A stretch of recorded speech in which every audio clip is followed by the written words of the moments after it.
すみません、ご簡単なところ申し訳ございません。ちょっと時間も。I'm sorry to interrupt you. We only have a limited amount of time, so we'd like to start with the panel discussion. With regards to the questions from the audience, well, thank you very much. Many of you gave us the questions. Unfortunately, we will not be able to cover all the questions given, but for them, we'd like to respond using our webpage. So in a later day, the responses to those questions given, which were not addressed during the panel discussion, are to be posted on our website later.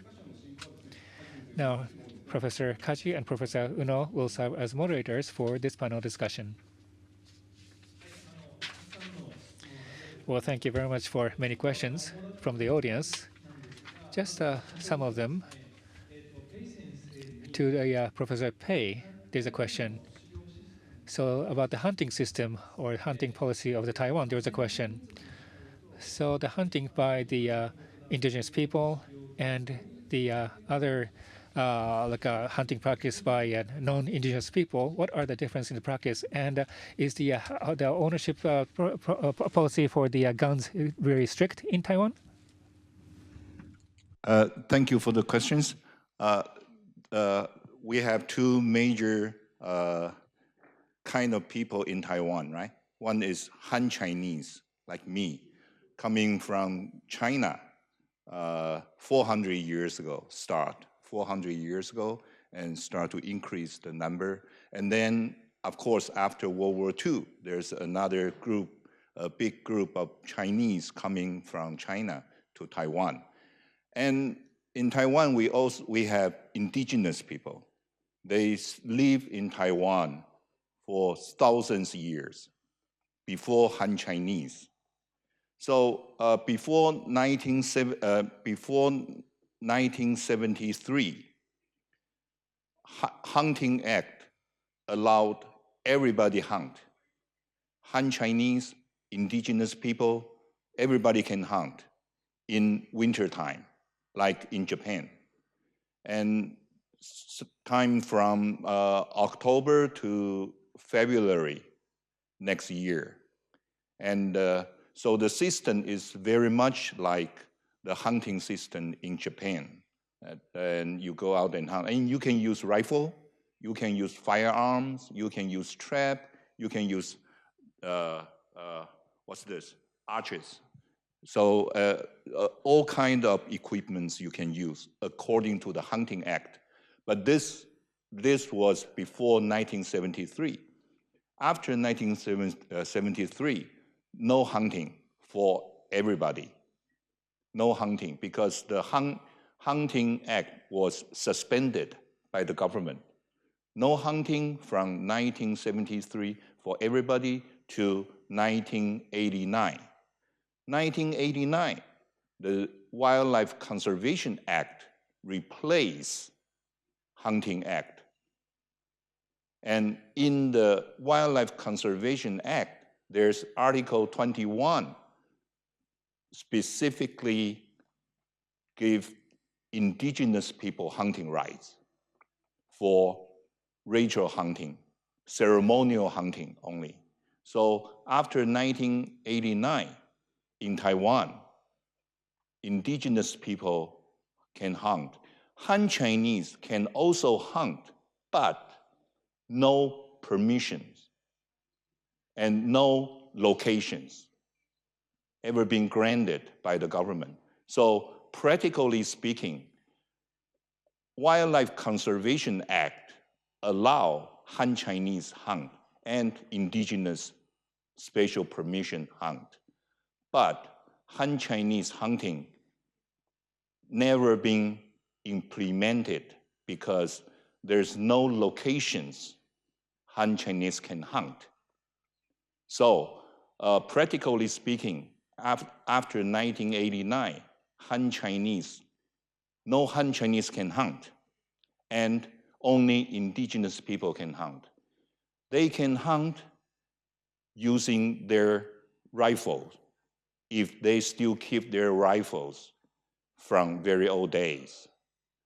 And they can hunt by trapping and rifle. That's it. So that's after 1989. only, practically speaking, only indigenous people hunt. Still today. レイ先生、ありがとうございます。Thank you so much. そしたら、ファン先生。So next question is to Professor Hwang. So Taiwan is warmer in terms of temperature. Temperature is higher, and the black bear prefer fruit. So the conflict between human and bear, we think that it might be that the conflict is higher in Taiwan than in Japan. Isn't it the case? Because of the warmer weather in Taiwan and the fruit being preferred by Taiwan, isn't there a more conflict between human and bear in Taiwan than in Japan?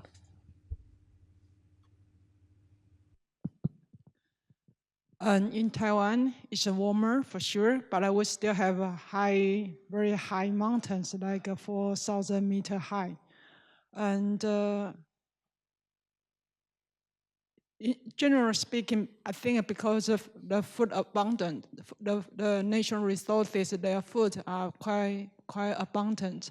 So bear can be active all years round, and even in mountainous area like 2,000 meter high, is almost green all year round, and with a lot of broadleaf forest. So I think the warm climate allow the broadleaf forest up to like 2,500 meter high. So I think that's quite different from Japan. はい、ありがとう。Thank you very much. Next. Third question, Professor Weng. There are many questions on parasites. Perhaps we could do that separately. Why in Taiwan, Samba and Muntjac, there is no competition on the food materials? What are possible reasons that there's no competition? Okay, thank you for the question. I can only guess the reason, because the zero in Taiwan use very steep terrain, steep locations, and that's where sandbar hard to reach. So they might have some separation of their preferred habitats. So I guess that's why they don't have much competition between each other. But who knows? Maybe in the future, when there are more and more zero and sandbar, they might start to compete in some day. Yeah, that's my guess. I can only guess. はい、ありがとうございます。最後の質問。Last question. I would like Professor Koike to answer this question. Here in Japan, wildlife management is very important. I understood that, but comprehensively collecting and system to collect and provide wildlife information, I think that would be beneficial for the ecology management. What are possible things that we could do? Professor Koike.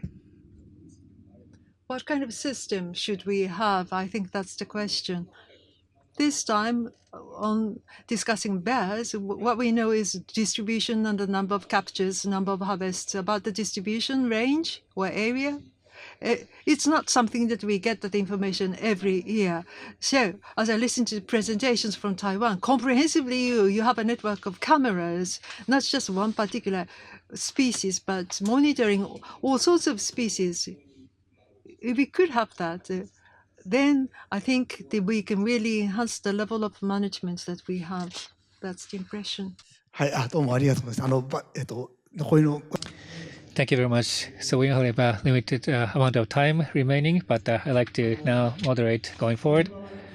So while listening to the presentations from both Japan and Taiwan, I see some similar pattern, meaning where there was a high value of wildlife as resources, there are overexploitation leading to extinction or endangerment, and then legal action was taken.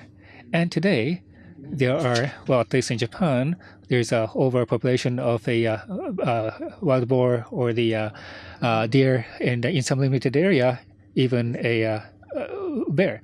But Professor Pei says that there are some species are increasing, some species are declining, and there is also mentioning about the increase of ungulate in Taiwan. In case of Japan, deers are increasing overwhelmingly, both in terms of the distribution area and the number impacting the other species. And Professor Pei mentioned that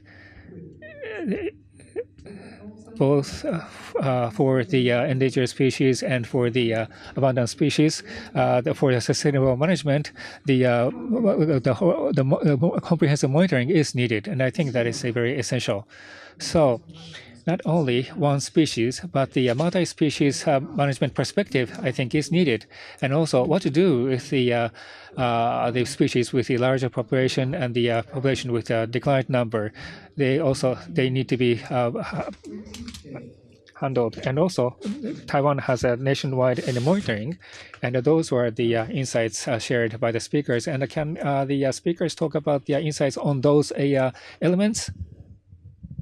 About your idea?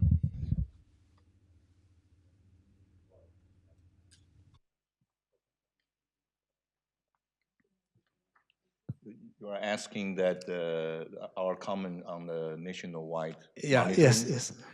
Yeah. I can. No, 我先来. Okay.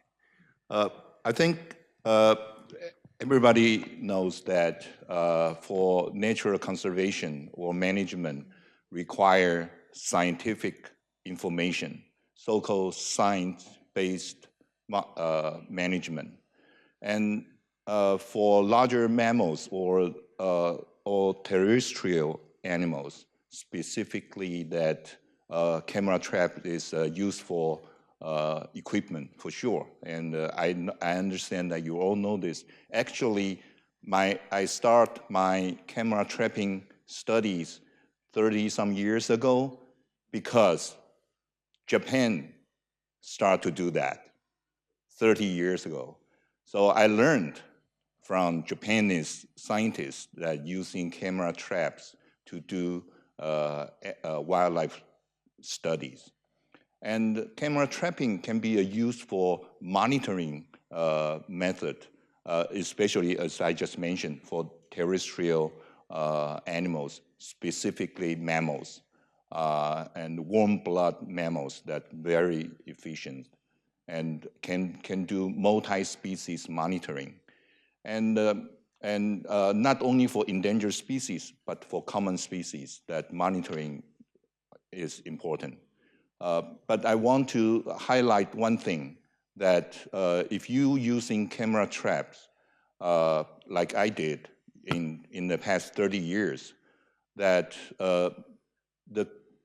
you have to be very careful on the data, because you probably using more than 10 models, 10 different kind of camera trappers in the past 20 years. Because the technique and the productions of the camera trappers companies increasing, and a lot of different ideas about camera trappers. They use all different kind of small things to improve the sensitivities and the capture rate. So this equipment is continue improving. So you have to be very careful that if you are doing monitoring for long term, like 10, 20, 30, 40 years, that you have to have, when you start using different kind of camera trappers, that you have to have a foundations for comparisons. And otherwise that the improving sensitivity alone can give you an increasing population. Okay, so you have to be very careful that on the foundations.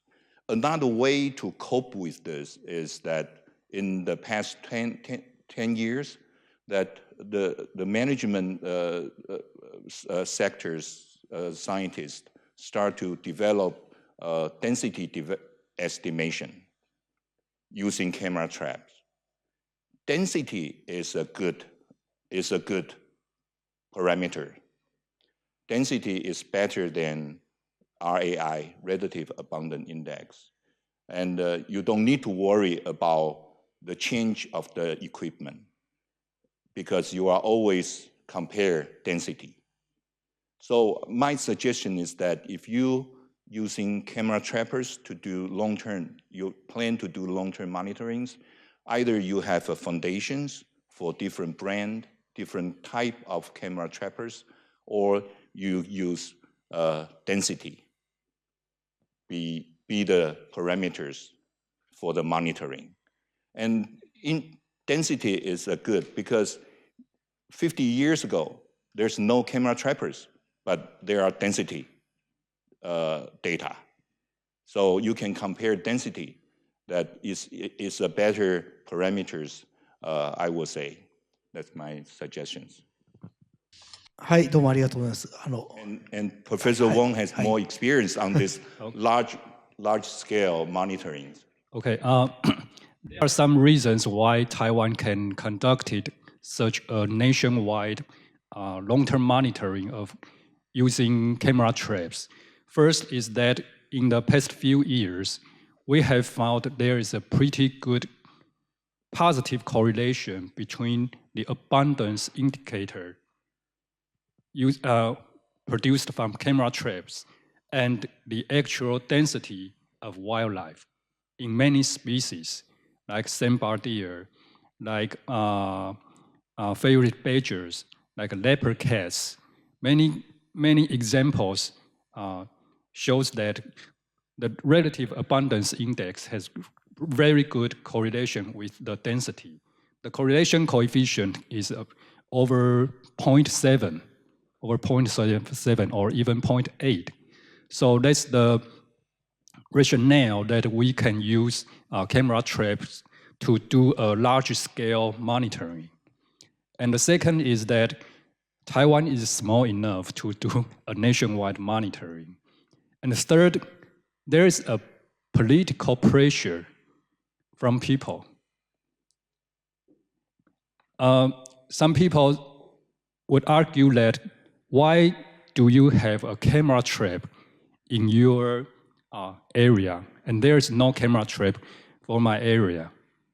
So the agency, the Forestry and the Nature Conservation Agency receive a lot of pressure from like legislators and people in Taiwan. So they try to enlarge the scale of this monitoring. So that's why we are increasing the number of cameras to about 600 in this year. And it's probably not the ending. It could be more of camera traps in the future. But an important thing to remember is that when you establish such a monitoring system, it has to be very stable. You cannot put a camera here for a few years and then remove it to another locations. It's very important to keep the locations very stable for a long time so that we can see the change of the wildlife trend. Yeah. Okay, that is my comments. Thank you. はい、ありがとうございます。Thank you so much. Professor Koike, Professor Takada, anything? I think it was last year here in Japan. I understand several collaborations started based on researchers. We don't think that there's established national projects because of the infectious diseases in the EU. There is a transnational collaboration, but not here in Japan. So we definitely would like to learn from what you're doing in Taiwan to explore possibilities. Anything? Yes, Professor Takada, even in here in Japan, at each prefecture, as I said, the density distribution, we do monitor various kinds of information in the same place. As Professor Weng said, keep doing in one certain specific locations, that's important. We are doing this, but to set up the certain parameters, we would like to try to find out how many individuals exist. But in a large zone, how many individuals can we find? That's very difficult to find out. In terms of scale, monitoring scale, deciding the monitoring scale is difficult. Within 5-kilometer mesh, cameras and other density indicators are looked at. We are trying to find out how many individuals. But within 5-kilometer mesh, some places have high density of deer, some places low density. So there's variability. So in terms of investigational methodologies, what are we actually looking at to understand that is very important. If you remain in one place, sometimes you think the population is decreasing, but in a different location, population is increasing. As I talked about Mount Fuji area, those variations can occur. So the researchers must grasp how to read that information. That's important, in my opinion. Thank you very much. So those who are working on the biological statistics, they are now trying to come up with a innovative approach. And when those cutting-edge techniques become standardized or something of the normal,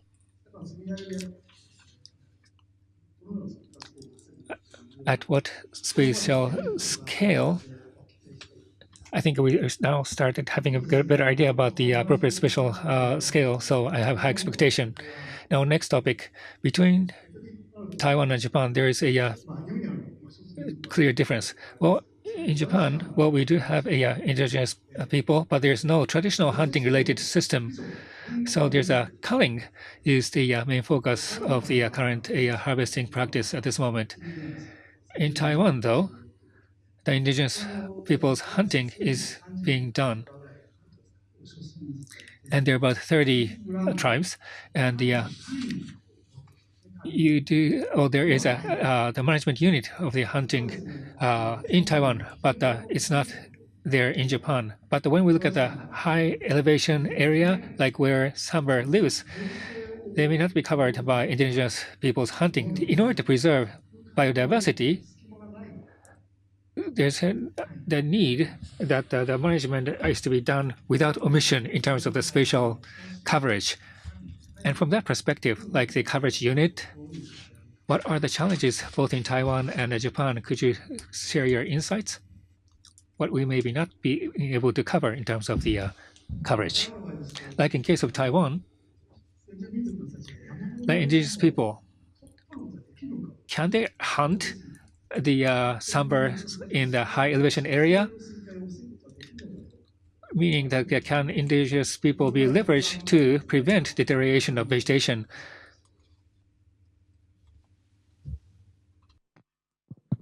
Yes, indigenous people can hunt almost everywhere except protective areas like national park.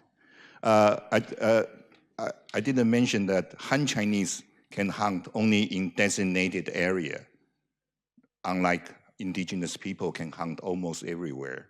And in Taiwan, there's no designated area for Han Chinese to hunt so far. So that's why no Han Chinese can do legal hunting right now. And for indigenous people, they can hunt almost everywhere except protective area I just mentioned. But even in the protective areas, there's still illegal hunting.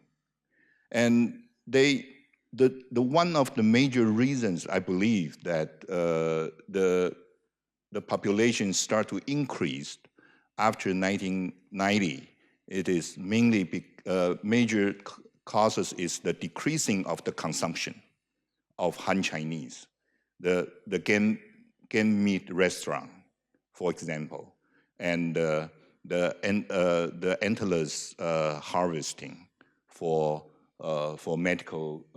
medicinal use decreased, and this decrease decrease the hunting practice of the indigenous people in both high elevation, low elevation, and the mid elevations. So this decreasing hunting activities initiate the increase of the game species after 1990. I think this is the major factors. So the consumption is an important factors. Today, even we approve indigenous people to hunt in like high elevations.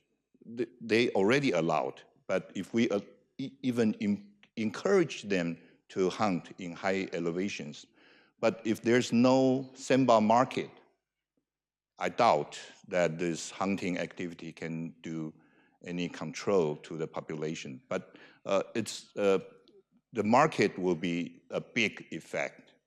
The market, with or without market, will have a big influence on the hunting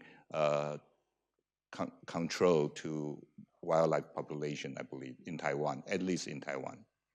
You want to add? Sure, I would like to add some comments about hunting, especially traditionally bear. Although that's cannot, for many Aboriginal group, bears are taboo animal. That's good. That means based on their tradition, they are not supposed to kill the bears. So that's kind of the information we use to convince bears are taboo, and Aboriginal people really have conservation ethic regarding conserving rare species like bears, and we did that, and I think it's working. But when we are talking about try to open or encourage Aboriginal hunting, at the same time, Kurtis Page just mentioned, I think we still need to know the market under the table, because Aboriginal groups have the right to hunt, but that's for subsistence, not for selling any bear part or any bush meat. However, bear could be very costly on market, more than several thousand US$. That's cause a lot of motivation to kill a bear when hunter encounter the bear in the wood. But we really could not get precise information about the black market.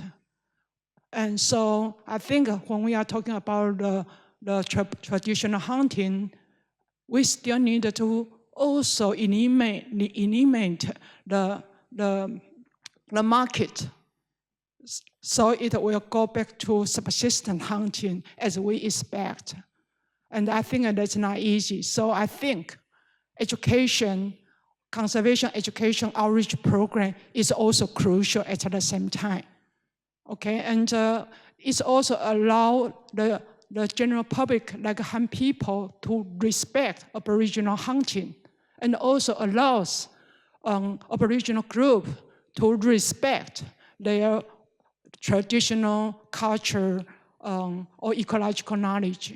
And I think that benefits both. Thank you.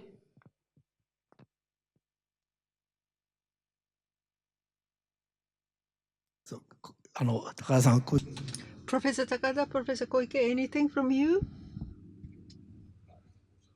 As Professor Mei said, what does this signify? The education on wildlife management, I think many people need to get involved. Even when there is some kind of harvesting, in extension of that, there must be conservation, and it's important to expand those activities.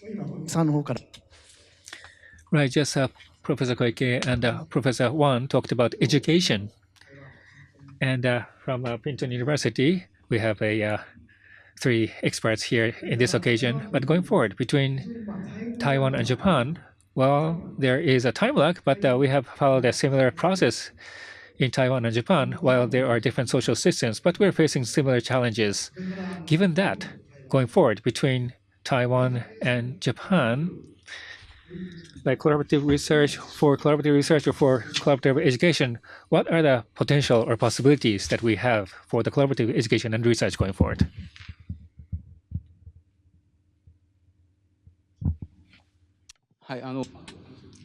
As I listen to today's presentations, what's happening in Taiwan can be something of what we saw several years ago, and what's happening in Taiwan could happen here in Japan. So what's happening here in Japan to university college students in Taiwan, maybe they can be exposed to what we are doing, what we are seeing, and then you can prevent what we are seeing here in Japan from happening in Taiwan, for instance.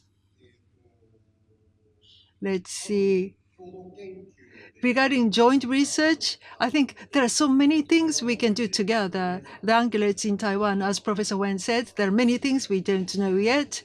And the things that we have done here in Japan, perhaps they can be helpful in Taiwan. So through joint research activities, we want to have stronger relations as we do research. Then that will feed into the general public. Then in terms of education, as an extended step, we hope that we can share that between Taiwan and Japan. Professor Weng, please.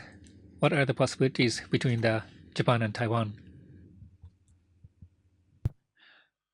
Yes, since I'm working on endangered species in Taiwan, and I'm hoping one day our bear population could just as the same as those in Japan. However, I didn't know if that came true. One day we need to face human-bear conflict. I surely know when I was a student. Yeah, and so before I was engaged in bear conservation like 20 years ago when I come back to Taiwan after my PhD study. I believe we need to allow more people know about the species. If they have the knowledge about the species, they know what's going on about the animal, they will put effort in conservation. But at the same time, since they know the animal, they know their behavior, they are able to have the right reaction to bear if one day they encounter bear. So this finally will prevent human-bear conflict to the low level. So we, at least from my side, I put out a lot of effort in education.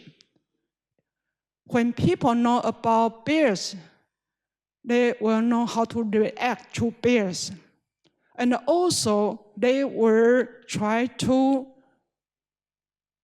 have the voice for bears, including advocacy to the government. I think education is always the key, no matter they are endangered species or they are overabundant. And I hope in the future there will be more cooperation for education part. Yeah. Thank you. Professor Weng, please. I think that one of the problems in Taiwan that for the wildlife management is that some problems are not aware by public, like the overabundance of sandbar in Taiwan happened mainly at high elevations. So most people don't feel that situation. They don't know about that situation.